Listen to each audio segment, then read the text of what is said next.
필립의 사연방에 오신 여러분 환영합니다. 오늘은 실종신고되어 10년 만에 아내를 만난 사연을 소개해보려고 하는데요. 누구보다 순수한 사랑을 했지만 바람을 피운 아내를 오해하고 평생을 복수하듯 살아온 화자가 뒤늦게 알게 된 진실이 충격적입니다. 오늘은 조금 반전이 있는 내용이라서 사연을 끝까지 잘 들어보시면 마지막에 얻는 교훈이 있으실 겁니다. 그럼 함께 만나보도록 할까요? 안녕하세요.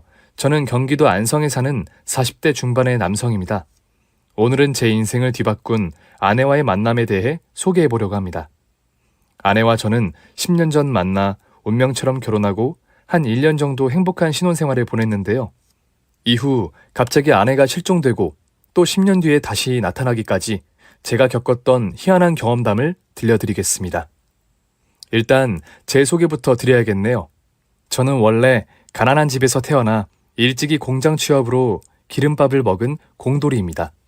저희 부모님은 두 분 다 중졸이고 원래 학교는 쓸모없다는 곳이라는 생각을 갖고 사셨던 터라 저를 공부시킬 마음이 전혀 없으셨던 것 같아요.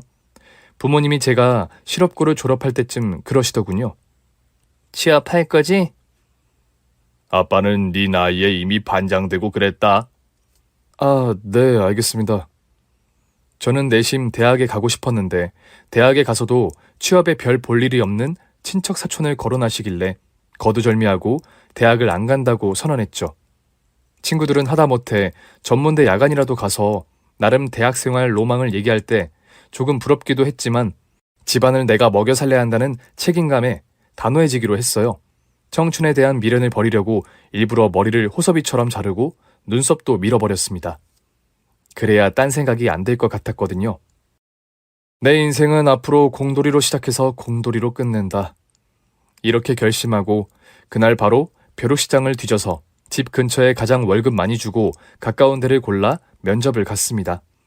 처음 면접 본 곳은 집 근처의 한 육가공 공장이었어요. 공장장님이 직접 면접을 보셨는데 날카로운 인상에 빨간 펜으로 이력서에 줄을 쫙쫙 그으면서 특이하게 면접을 보시더라고요.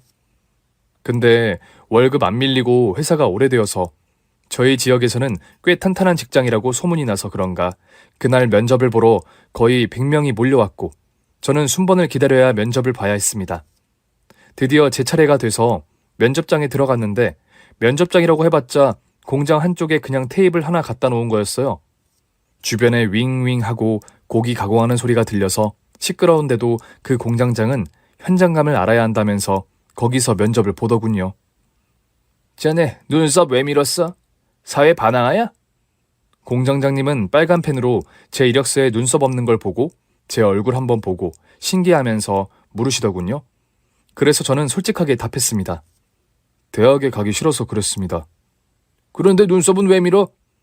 못생겨 보여야 이성한테 한눈 팔지 않고 일에만 집중할 것 같아서요. 좋아. 그런 자세 아주 마음에 들어. 합격! 그렇게 조금은 허탈하게 면접에 합격하고 다음날부터 공장에 출근했습니다. 회사 이름이 주식회사 28이라 숫자가 들어간 데였는데 친구들이 회사 이름을 듣더니 28에 다녀? 그러고 엄청 웃더군요. 아무튼 저는 첫 직장인 공장에서 정말 열심히 일했습니다. 곧바로 취업돼서 그 한 직장에서 내리 10년을 일했으니 저한테는 운명이라고 해야 할까요? 같이 입사한 친구들은 칼같이 시간 되면 퇴근했지만 저는 남아서 기술을 배우느라고 매일 혼자 야근을 했어요. 가공 공장에 다니니 캐드 같은 걸 배워두면 도움이 될까 해서 학원을 다녀볼까 했지만 학원비가 너무 비싸서 혼자서 매일 독학을 하기로 했죠. 제가 혼자서 공부를 하고 있으면 같이 일하는 형들은 저를 보고 비웃었어요. 그거 배워서 어디다 쓰냐고, 그래봤자 기름밥 먹고 올라갈 수 있는 데는 한계가 있다면서요. 저는 속으로 꿈도 없는 새끼들 그러고 무시하고 계속 공부를 했죠. 공장 직원들은 대부분 저보다 나이가 많았는데 거의 대부분 남자였어요. 여자 직원들은 나이 많은 아주머니 경리랑 결혼하고 애 낳은 여자 대리 한 사람이 있었죠. 그래서인지 자연스럽게 여자에 대한 관심이 사그라들었고 오로지 일하고 공부에만 집중할 수 있었어요. 제 아내가 입사하기 전까지만 해도 그랬죠. 어느 날 작업을 하고 있는데 공장장이 저를 사무실로 부르더군요. 갔더니 제 눈앞에 웬 천사가 한 명 서 있었습니다. 긴 생머리에 동그란 눈, 그리고 볼륨감 있는 몸매는 제가 딱 원하던 이상형이었죠. 여자가 작업복을 입어도 예쁠 수 있다는 걸 그날 처음 알았습니다. 내 친구 딸인데 잠깐 알바하느라고 며칠 있을 거야. 공장 일은 전혀 모르니까 네가 데리고 다니면서 심부름 시킬 거나 도울 일 있으면 데리고 다니면서 일 시켜.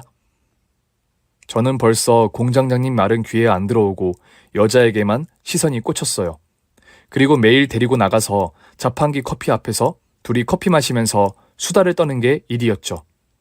아내는 호섭이 머리를 하고 눈썹을 민 남자가 잘해주니까 그냥 마냥 웃긴 것 같았어요.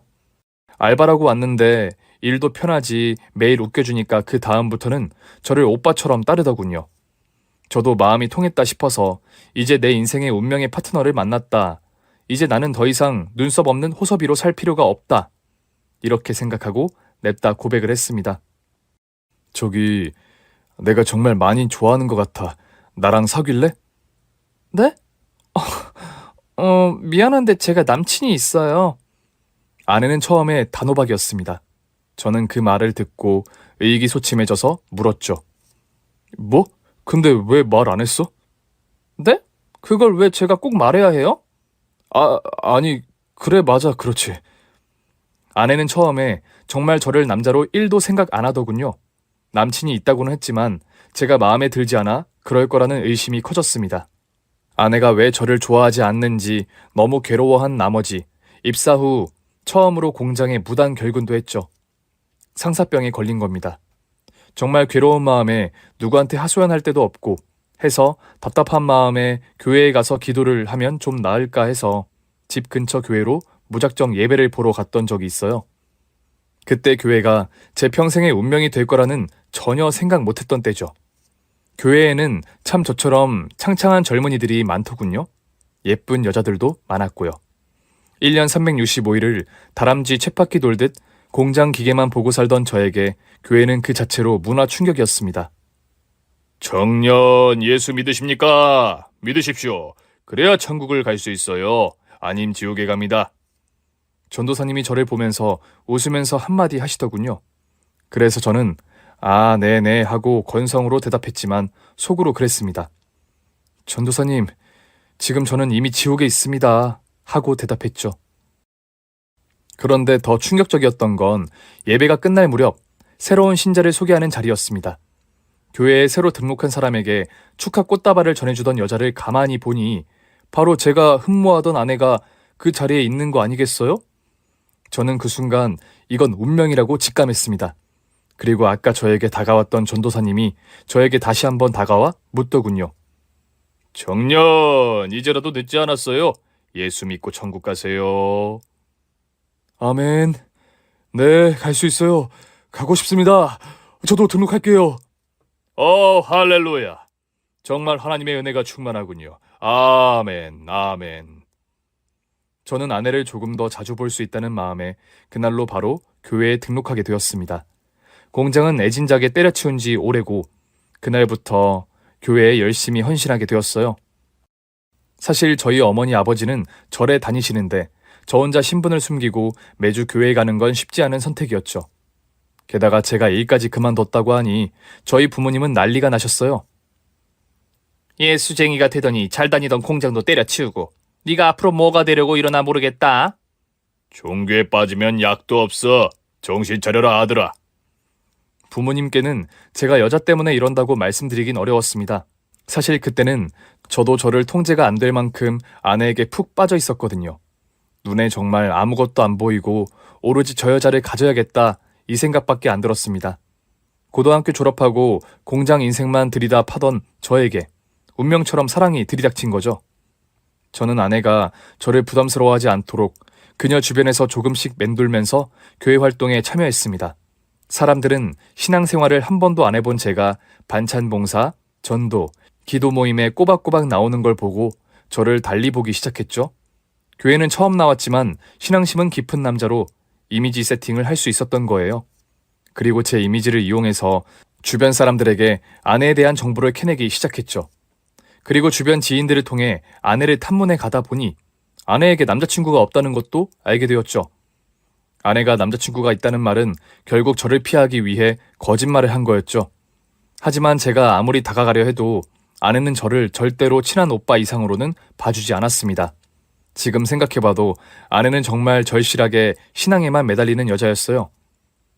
오빠, 나는 신앙심이 좋은 사람을 만나고 싶어요. 그런 배우자를 만나게 해달라고 기도하고 있고요. 내가 그렇게 신앙심 좋은 사람이 되면 되잖아. 오빠는 이제 교회 나온 지 한 달도 안 되었잖아요. 한 달 나온 사람은 뭐 신앙이 좋지 말라는 법 있어? 오빠는 기도할 때 방언도 못 하잖아요. 방언? 네, 저는 방언하는 사람이 좋아요. 제가 방언을 아직 못 하거든요. 방언이라는 건 기도할 때 신앙심이 극대화되면 나오는 독특한 언어라는 걸 그때 알았어요. 기독교인들 중 신앙심이 깊은 사람들은 기도하다가 남들이 알아듣지 못하는 방언을 내뱉는다고 하더군요. 저는 기필코 방언을 해야겠다는 생각에 어떻게 하면 방언을 할 수 있는지 주변에 물어봤죠. 그런데 하나같이 다 방언을 딱히 어떻게 하는 방법이 없다는 거예요. 그건 신이 정해준 사람만 할 수 있다는 거였어요. 저는 제가 신이 정해준 사람임을 입증하기로 했습니다. 그리고 아내가 청년부실을 청소하는 시간을 기다렸다가 불 꺼진 기도실에 혼자서 남아서 기도하는 척했죠. 그리고 아내가 문을 여는 소리를 듣자마자 방언을 흉내내기 시작했습니다. 제가 불 꺼진 기도실에서 혼자 방언을 하는 걸 보고 아내는 조용히 문을 닫고 나가더군요. 그리고 며칠 뒤 저를 옥상으로 불러내더니 다시 방언을 해보라고 하더군요. 오빠, 진짜 방언 터진 거 맞아? 그럼 나도 이제 선택받은 사람이야. 좋아, 그럼 우리 사귀어봐. 오빠가 나를 신앙으로 잘 이끌어줘. 그렇게 저는 아내와 드디어 사귀게 되었습니다. 저는 방언이 터진 기념으로 아내와 술을 마시려고 했습니다. 완전 개념이 없었던 거죠. 기독교인은 술을 안 마신다는 걸 그때는 몰랐습니다. 아내는 절대 안 된다고 하더군요. 오빠, 진짜 방언 터진 거 맞아? 근데 왜 술을 마셔? 나는 성령에 취해서 그러지. 거짓말로 성령을 모독하면 나중에 지옥 가서 쇠꼬챙이로 혀를 지지게 된대. 저는 차라리 쇠꼬챙이로 꼬추를 지지는 기분이었습니다. 한창 욕정이 치밀 나이인데 아내는 저를 절대 가까이 못 오게 하더군요. 교회에 다니는 여자는 못하는 게 많은지 몰랐습니다. 키스도 안 되고, 야스는 더더욱 안 되고, 스킨십도 절대 안 되고, 오로지 그냥 만나면 기도만 해야 했거든요. 저는 너무 답답하고 욕정이 치밀어서 한마디 했습니다. 아, 짜증나. 나 방언 안 해. 못 해. 알고 있어. 알고 있다고? 그래, 내가 바보야? 그걸 모르게? 그럼 왜 모른 척했어? 오빠가 나를 진짜 좋아하는 게 맞는지 보려고 했지. 그리고 마침내 아내는 저의 마음을 받아주었습니다. 저는 아내와 같이 정말 신실한 신자가 되려고 진지하게 노력했습니다. 술도 끊고 그녀가 바라는 사람이 되기 위해 애를 썼죠. 교회 안에서도 아내를 흠모하던 사람들이 꽤 많았어요. 아내가 특유의 순수한 이미지로 교회 학교에서 아이들을 가르치고 있는 걸 보면 넋이 나갈 정도였으니까요. 아내는 항상 다른 사람과 같은 신앙생활을 하면서도 뭔가 우월한 다른 세계에 사는 사람처럼 보였습니다. 그랬기에 저는 더더욱 그녀에게 끌릴 수밖에 없었죠. 그런데 그런 아내에게 특이한 점이 있었는데 또래보다 얼굴에 주름이 많다는 거였어요.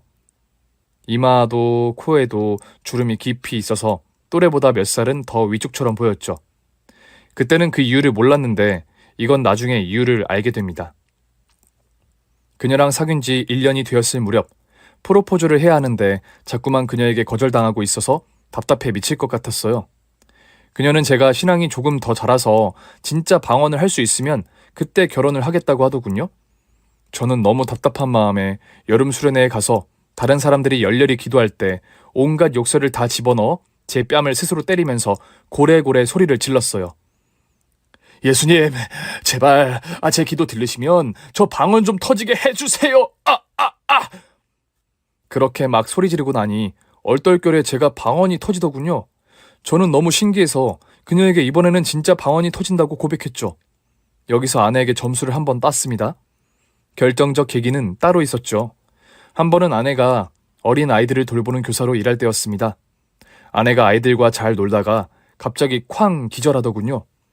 사람들이 깜짝 놀라서 119 불러야 한다는데 저는 그냥 아내를 들쳐업고 가까운 병원으로 뛰기 시작했어요. 병원에서 링거를 맞고 있는데 아내가 눈을 뜨더니 그러더군요. 나랑 결혼하면 나중에 후회할 수도 있어. 진짜야. 난 얼굴에 주름도 이렇게 있고. 나는 가슴에 털도 났어. 괜찮아. 우리 결혼하자. 저는 아내에게 그렇게 결혼해달라고 정식으로 청혼했고, 그녀는 울면서 저의 청혼을 받아들였습니다. 그렇게 교회에서 만나 저와 아내는 부부가 된 거죠.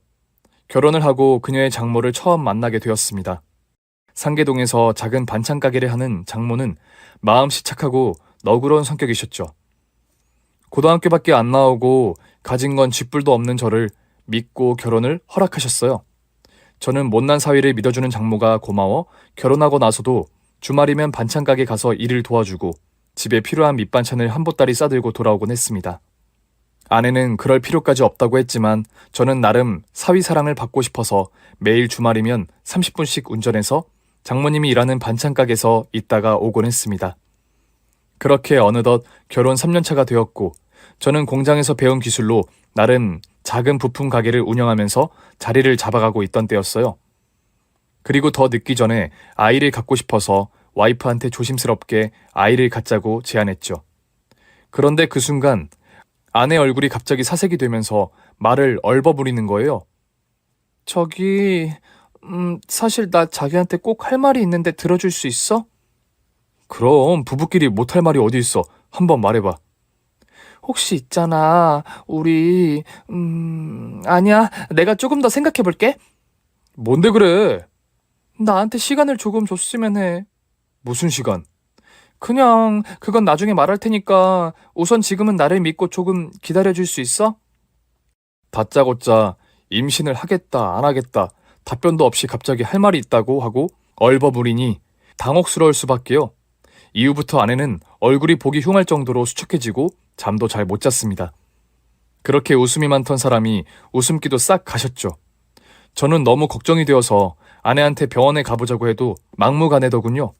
이유를 말해보라고 해도 계속 답답하게 말을 안 하는 아내가 이해가 안 돼 장모님을 찾아갔습니다. 장모님, 집사람이 어쩐 일인지요? 며칠 말을 안 해도 밥도 잘 안 먹고 혹시 어디 짐작 가는 데 없으세요? 그런가. 나야 그 집을 어찌 알겠는가. 그런데 네, 장모님. 무슨 할 말이라도. 아무래도 이 반찬 가게 정리해야 할 것 같아서. 네? 갑자기 왜요? 장사도 잘 되잖아요. 아니, 그냥 나도 갈 때가 됐는지 그냥 몸은 힘들고 마음이 심란하네. 제가 좀 더 시간 내서 와서 도와드릴게요. 일도 바쁜 사람이 무슨... 그리고 그동안 참 고마웠네. 당장 죽을 사람처럼 왜 그러세요, 장모님? 자네가 때가 되면 이 모든 일을 알게 될 걸세. 장모님은 그렇게 말하고 입을 꾹 닫으시더군요. 저는 장모님이 왜 그러시는지 이해가 안 갔지만 갑자기 반찬 가게를 접는다고 해서 어리둥절했죠. 장모님이 운영하시는 가게는 장사도 잘 되고 자리를 잡아서 반찬을 몇 가지만 하셔도 운영이 잘 되었거든요. 그리고 자네 혹시라도 나중에 무슨 일이 생기면 여기를 찾아가게. 이건 누구 주소인데요? 내가 아는 사람 주소인데 나중에 도움받을 일이 생길 수도 있어. 꼭 기억해 두었다가. 명함에는 곁에 흥신소라고 적혀 있었어요. 심부름 센터였죠. 혹시 장모님이 무슨 사채를 쓰다가 빚을 지셔서 그런가 하고 생각했어요. 아무튼 두 모녀가 어딘가 수상하다는 생각이 든 건 그 이후에도 계속되었습니다. 아내는 계속 저를 피하면서 집안 물건을 하나씩 정리하기 시작했고 장모님은 반찬 가게를 다른 사람에게 넘기기 위해 준비하고 계셨으니까요. 당신 혹시 로또 맞았어? 나 몰래? 로또? 아니야, 절대 그런 거 아니야. 그럼 바람 피워? 남자 생겼어? 무슨 소리야, 아침부터. 내가 요새 좀 차갑게 대했나 보네? 미안해. 아내는 울다가 웃는 날이 많았어요. 어떤 날은 소리를 고래고래 지르면서 그러더니 어떤 날은 우렁각시처럼 다정했죠. 한 번은 저녁에 상다리가 휘어지게 한 상을 차려놓은 거예요. 평소에는 간소하게 상을 차리는 여자가 그날따라 제가 좋아하는 도토리묵이며 꽃게찜 같은 것들을 한가득 올려놓고 저를 기다리는데 왠지 그 순간 소름이 돋더라고요. 여보, 많이 먹어요? 내가 그동안 해준 것도 없는데. 오늘 무슨 날이야? 아니, 그냥 당신 생각나서 한번 해본 거야. 오늘 밤에 오랜만에 한번 할래?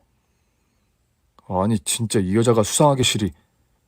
그날 오후엔가 신문에서 남편 보험금을 타내기 위해 약을 먹이고 죽인 여자 기사가 나기도 했어요. 경기가 어려워서 그런 보험 사기가 많다고 하던데 혹시 이 음식에도 독이 들어있어서 이거 먹고 죽지는 않을까 괜히 그런 생각까지 들었죠. 아무튼 수상했어요. 그런데 저는 재산이 많은 편도 아니었고 보험을 많이 들지도 않아서 아내가 저를 어떻게 할 이유가 없었어요. 하다못해 제가 돈이라도 많은 인간이었다면 그 의심은 합당했겠지만 우프게도 저는 참 가난한 사람이어서 의구심이 많은 저는 그러면 답은 딱 하나라고 생각했습니다. 바로 아내한테 남자가 생겼다는 거였죠. 더욱 그 즈음 아내는 외출도 잦아졌고 나갈 때 항상 차를 가져가는 것 같았어요. 그래서 저는 아내를 따라서 미행을 하기로 결심했습니다. 아내는 평소에 집 반경 30km를 벗어나는 사람이 아닌데 그날따라서 차를 시내 쪽으로 벗어나 외곽으로 몰더군요. 아내는 제가 따라가는 줄 모르고 있는 모양이었어요. 그날따라 제가 의심을 하고 봐서 그런지 몰라도 아내의 얼굴은 어딘가 마음이 조급해 보였어요. 이후 아내의 차가 경기도 성남의 어느 한적한 카페로 들어가는 게 보였습니다. 저도 조심스럽게 뒤따라 들어가서 차를 댔죠. 아내는 카페에서 한 남자를 만나더군요. 저는 멀찌감치 가 그 장면을 몰래 훔쳐봤습니다. 그 남자가 하는 말에 자주 웃음을 터뜨리더니 결국 품속에서 뭔가를 꺼내서 남자에게 주더라고요. 돈봉투였죠. 이건 거의 100%군. 저는 바람을 피는 남자에게 돈까지 갖다 바친다면 이건 분명히 꿰어도 제대로 코가 꿰인 거라고 생각했습니다. 그리고 속으로 엄청 울분이 치밀었죠. 교회까지 다니는 사람이 바람을 피다니요? 저는 그 자리에서 아내 손목을 잡고 끌고 나오고 싶었지만 조용히 자리를 떠서 집으로 돌아왔습니다. 그날 저녁에도 아내는 저한테 사근사근 하더군요. 바람을 피우고 나면 뒤가 캥겨서 배우자한테 더 잘한다는데 아내가 딱 그 짝이었습니다. 저는 모른 척하고 있다가 아내가 스스로 자백할 때까지 기다리기로 했죠. 언제까지 숨기나 보자는 심산도 있었고요. 한 번은 아내가 저를 욕실로 부르더니 조심스럽게 제 발을 씻겨주더군요. 평소에 안 하던 행동이 극에 달해서 저는 의심을 하면서 물었습니다. 당신 뭐 잘못한 거 있어? 갑자기 왜 발을 닦아줘? 아니 그냥 예수님도 제자들 발을 닦아주셨대. 근데 자기야, 응? 나 할 말이 있는데 혹시 친구들하고 제주도 여행 갔다 와도 돼? 옳거니 저는 드디어 물중을 잡을 기회가 왔다고 생각했습니다. 바람을 피우는 남자와 드디어 여행까지 가기로 한 거죠. 저는 모른 척하고 다녀오라고 했습니다. 그리고 100만 원을 주면서 여행비로 쓰라고 했어요. 일주일 뒤에 2박 3일 동안 다녀온다고 하길래 저는 100% 바람이라고 생각했습니다. 당신 꼭 행복해야 돼, 알았지? 아내는 저한테 눈물까지 흘리면서 갑자기 행복하라고 하더군요. 왜 이러실까? 꼭 어떤 남자랑 살림 따로 차리기라도 한 것처럼. 살림은 무슨 말을 그렇게 해? 내가 바람이라도 핀다는 거야? 글쎄, 아니면 말고. 저는 이때가 기회다 싶어서 장모님이 소개해준 흥신소에 전화를 걸었습니다. 아내를 미행해서 결정적 물증을 잡기 위해서였죠.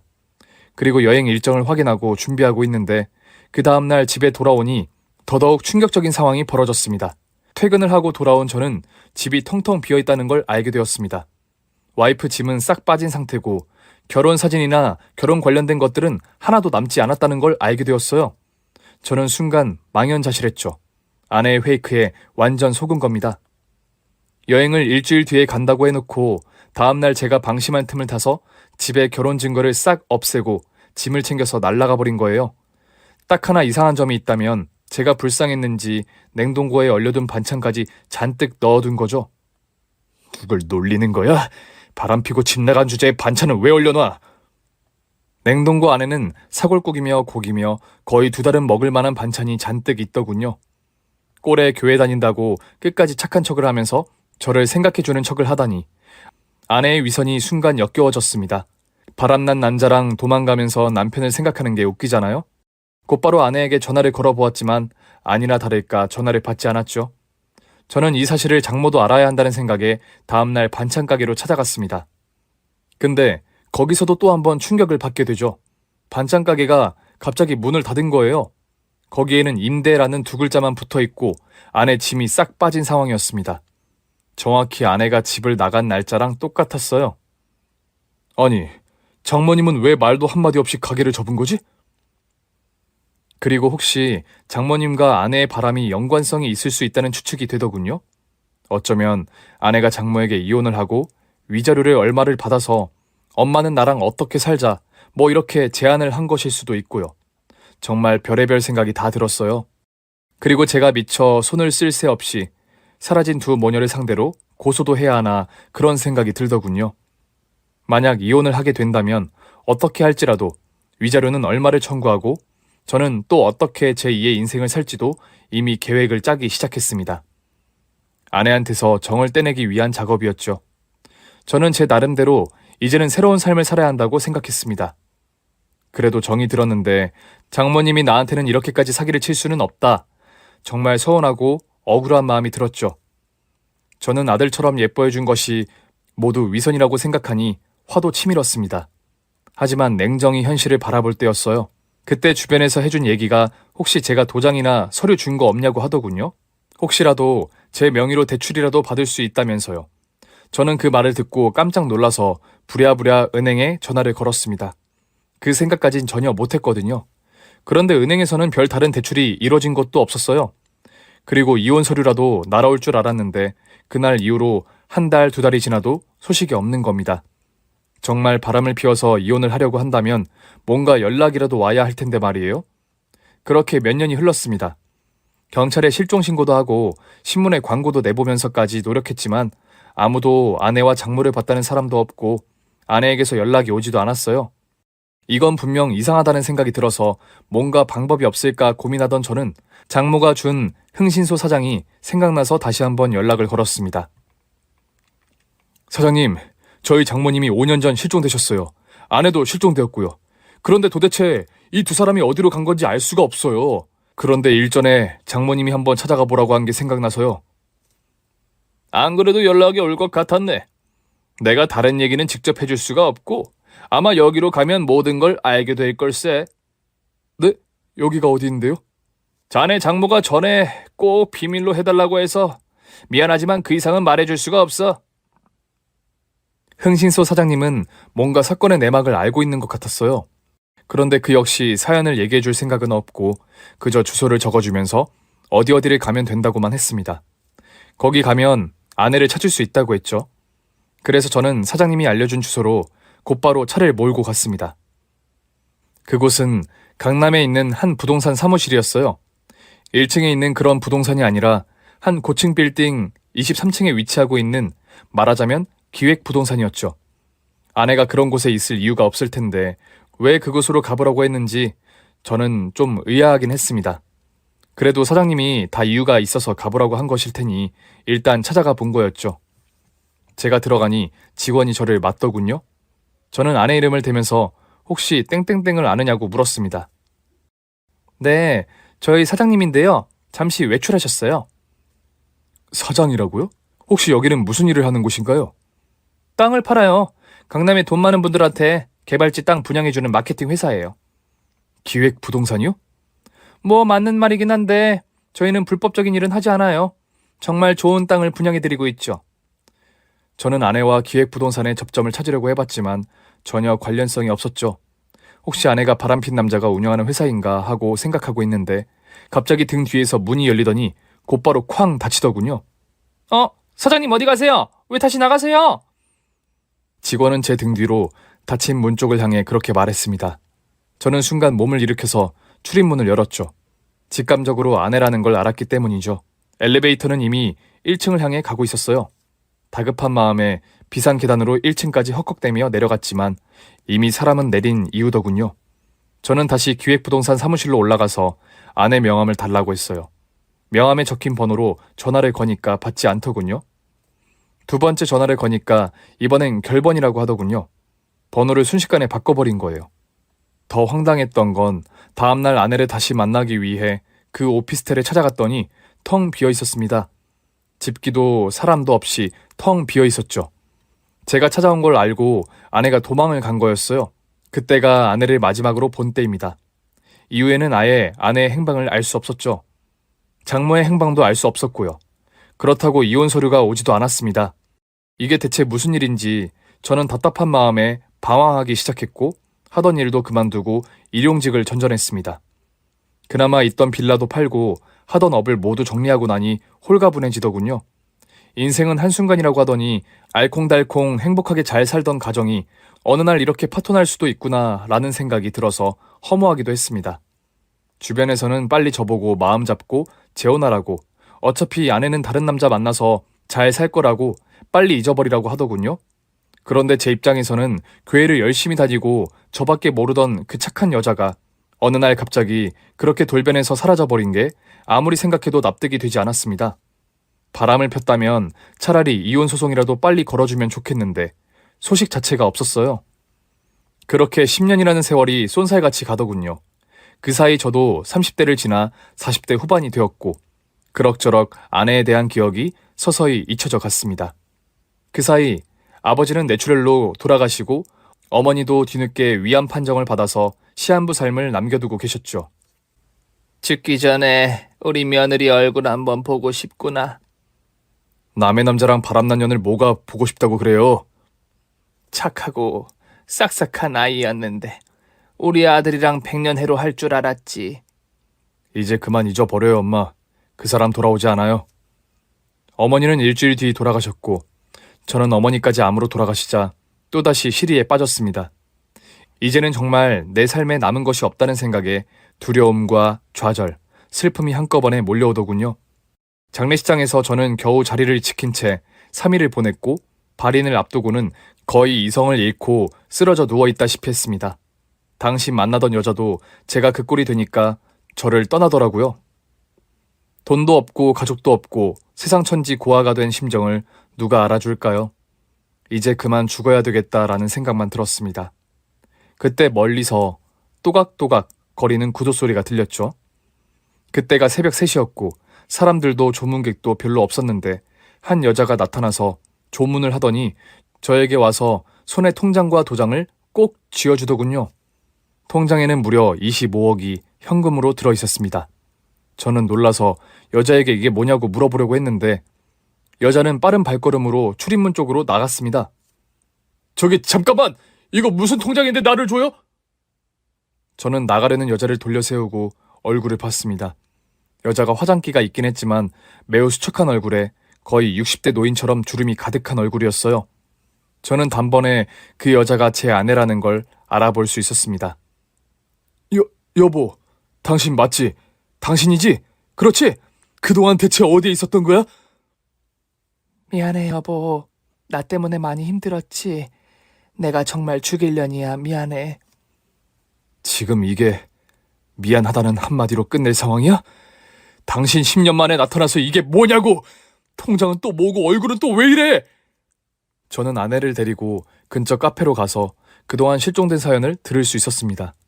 아내는 바람을 핀 게 아니었고 장모와 같이 짐을 정리해서 강원도 외딴 산골에서 살았다더군요. 저랑 결혼할 당시에 장모는 보니 펠린다우 증후군이라는 희귀병이 있었는데 이 병은 50대를 넘기지 못하고 사망하는 특징이 있었습니다. 아내는 당시 저에게 이 사실을 숨기고 결혼했고 이후 장모의 상태가 악화되자 장모를 데리고 조용히 강원도로 떠난 거였어요. 제가 미행했던 남자는 알고 보니 아내에게 해외 치료약을 공급해 줄 수 있는지 브로커에게 상담을 받는 거였습니다. 그것도 모르는 저는 아내가 바람을 펴서 장모랑 같이 도망간 걸로 모든 사실을 오해했던 거죠. 장모는 이후 1년 정도 더 살고 돌아가셨는데 문제는 이 병이 아내에게도 유전되었다는 거였어요. 아내 역시 이를 알고 얼굴이 조금씩 수척해졌던 것이고 그 때문에 제 행복을 빌어주기 위해 몰래 떠난 거였습니다. 그 모든 사실을 알게 된 저는 아내의 손을 잡고 오열할 수밖에 없었죠. 나는 그것도 모르고 괜히 당신 바람 폈다고 오해하면서 10년을 살았어, 이 사람아. 정말 미안해. 그게 당신을 위한 길이라고 생각했었던 거야. 죽어도 같이 죽어야지. 내가 당신 없이 혼자서 잘 먹고 잘 살았어, 뭐해. 아내는 죽기 전에 최대한 돈을 많이 벌어서 저에게 갖다 주려고 합법적인 기획 부동산을 했다고 했습니다. 강남 부자들에게 좋은 땅을 개발해서 분양해주니 입소문이 나서 돈을 많이 벌었다고 하더군요. 그렇게 부동산을 통해 20억이 넘는 돈을 모을 수 있었고 이제는 죽을 때가 가까워져 저에게 통장을 넘기려고 온 거였죠. 의사의 말을 들어보니 아내에게 남은 시간은 거의 3년도 채 남지 않았더군요. 저는 의사에게 거의 매달리듯 물었습니다. 선생님, 이 병을 고칠 수만 있다면 제가 20억 드리겠습니다. 제발 방법을 찾아주세요. 저는 국내에 있는 모든 대형 병원을 돌아다니면서 치료법을 몰색했지만 아무도 이 병의 치료법을 알지 못했습니다. 아내는 이제 그만 포기하자고, 자기는 어차피 죽을 운명이니 이제라도 이혼을 정식으로 하고 새 출발을 하자고 하더군요. 저는 같이 죽으면 죽었지 절대 그렇게는 못한다고 했습니다.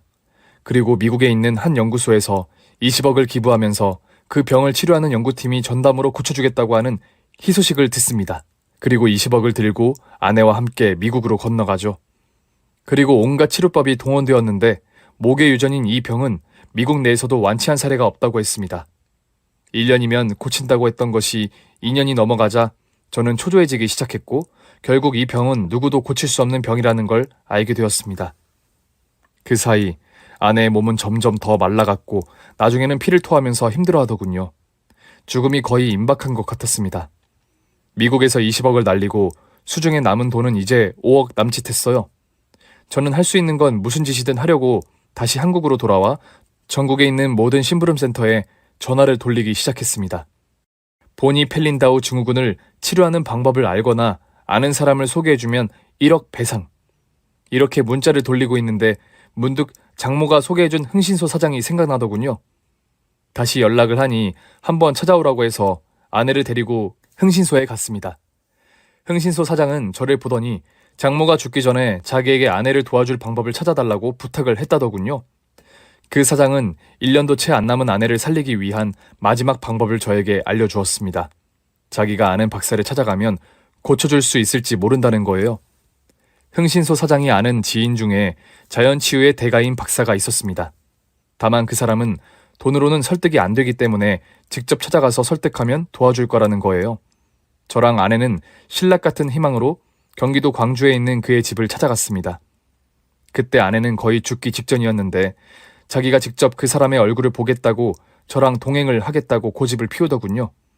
박사는 제 아내를 보더니 대뜸 하는 말이 돌아가세요. 저는 이 사람 고쳐드릴 수 없습니다. 하는 거였습니다. 저는 남은 돈 5억을 말하면서 이 돈을 모두 줄 테니 제발 고쳐만 달라고 사정을 했습니다. 그랬더니 이 사람이 돈은 자기도 얼마든지 있고 보니 펠린다우 증후군은 희귀병이라서 위험성이 크다고 했습니다. 자기가 이 병을 고치려고 했다가 못 고치면 그동안의 명성에 타격을 입는다는 거였어요. 저는 사람이 죽어가는데 이 무슨 개소린가 해서 그 사람의 멱살을 쥐고 따졌습니다. 아무한테도 당신이 도와줬다고 말 안 하면 되는 거 아닙니까? 못 고쳐도 조용히 꺼져드릴 테니 일단 시도만 해봐주라고요. 제가 그렇게 설득하자 박사는 마지못해 제 설득에 한 달만 치료를 시도해보기로 했습니다. 민간요법이긴 했지만 박사는 아내가 경기도 광주의 집에 머물면서 가까이에서 치료를 해야 한다고 했어요. 신기하게도 아내를 케어하기 시작하자 조금씩 병세가 호전되긴 했습니다. 하지만 조금 나아질 듯한 병세는 언제 그랬냐는 듯 다시 악화되길 반복했고 결국 상황은 거의 끝으로 가는 것 같았죠. 박사님은 이제 아내를 보내줄 준비를 하라고 저에게 미안하다고 말하더군요. 어느 날 아내가 그랬습니다. 여보, 이제는 하나님도 당신이 얼마나 노력했는지 잘 아실 거야. 그러니 이제 그만 애쓰지 않아도 돼. 무슨 소리야. 자연치유로도 안 된다면 신이 직접 고쳐야겠지.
하나님이 직접 고쳐달라고 기도를 하면 돼.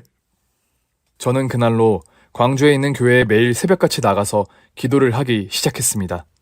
사실 그 전까지는 한 번도 그렇게 절실하게 기도를 해본 적이 없었는데 이때만큼은 아내를 살리기 위해 정말 땀방울이 핏방울처럼 될 때까지 기도를 했죠. 아내 대신에 저를 데려가 달라고 말할 정도였으니까요. 제가 방언을 한 번도 못하다가 제대로 방언을 하기 시작한 건 그 무렵이었습니다. 아내는 병상에서도 제가 방언으로 기도하는 걸 보면서 눈물을 흘리더군요. 이제야 하나님이 자기 기도를 들어준 것 같다면서요. 기적이 일어나지 말라는 법은 없는지 그렇게 매일 하루도 빠지지 않고 100일을 기도하는 동안 아내는 죽지 않고 버텼고 이후 병색은 조금씩 차도를 보여서 지금 3년째 삶을 이어나가고 있습니다. 대형 병원에서는 아내가 여태 살아있는 게 기적이라면서 이건 하늘이 돕지 않으면 불가능한 일이라고 했죠. 저도 하늘이 제 기도를 들어주었기에 아내가 살아있는 거라고 생각했고요. 어찌 보면 지금 저에게는 하루하루가 기적일 수도 있겠네요. 제 목표는 아내를 100살까지 살게 해주는 겁니다. 남들에게는 평범한 하루가 저에게는 정말 소중한 시간들일 수밖에 없어요. 혹시 지금 삶에 절망하고 계신 분들에게 조금이나마 위안과 희망이 되었으면 좋겠다는 마음이네요. 여러분들도 혹시 저처럼 힘든 상황에 있다면 기운을 내시고 희망을 가지고 살아가시길 바라겠습니다. 네, 정말 감동적인 사연이네요. 바람핀 줄 알았던 아내가 어느 날 희귀병에 걸려서 돌아왔고 이 병을 고쳐주기 위해 헌신하는 사연 주신 분의 정성이 감동적인 것 같습니다. 세상에서 가장 오묘한 것이 바로 이 부부간의 사랑이 아닐까 생각해요. 피를 나눈 것도 아닌데 평생을 살아가는 벗, 아마도 신이 맺어준 인연이라는 말은 그래서 생긴 게 아닐까요? 애청자분들도 이 사연을 통해 조금이라도 마음이 따뜻해진 경험을 하셨길 바라며 오늘 사연은 여기서 인사드리도록 하겠습니다. 감사합니다.